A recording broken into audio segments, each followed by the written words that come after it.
लोकसभा निवडणुकीच्या तिसऱ्या टप्प्यासाठी उद्या मतदान। महाराष्ट्रातील 11 जागांसाठी उद्या होणार मतदान। सरकार चालवायला पैसे नाही, त्यामुळे मोदींनी सरकारी कंपन्या विकल्या। प्रकाश आंबेडकरांची पंतप्रधान मोदींवर घणाघाती टीका। विजय करंजकर यांचा शिवसेनेमध्ये प्रवेश। निवडणुकांच्या तोंडावर शिवसेना। उद्धव बाळासाहेब ठाकरे पक्षाला धक्का। करंजकर नाशिकमधून निवडणूक लढण्यासाठी होते इच्छुक। मोदींना मत दिलं तर पाकिस्तानात जल्लोष होईल। मोदींच्या पराभवाचा संपूर्ण भारत जल्लोष करेल। ठाण्याच्या सभेत उद्धव ठाकरेंची टीका। सततच्या प्रचार सभांमुळे शरद पवारांना थकवा। आजचे पवारांचे सर्व कार्यक्रम रद्द। पवार घरीच आराम करणार।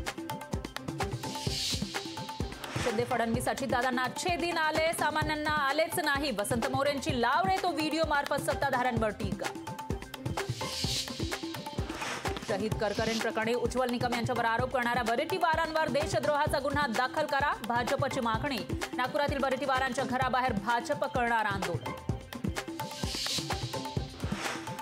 नवी मुंबईच्या नाराज भाजप पदाधिकाऱ्यांची समजूत काढण्यासाठी फडणवीस नवी मुंबईत जाणार। गणेश नाईकांशी करणार चर्चा।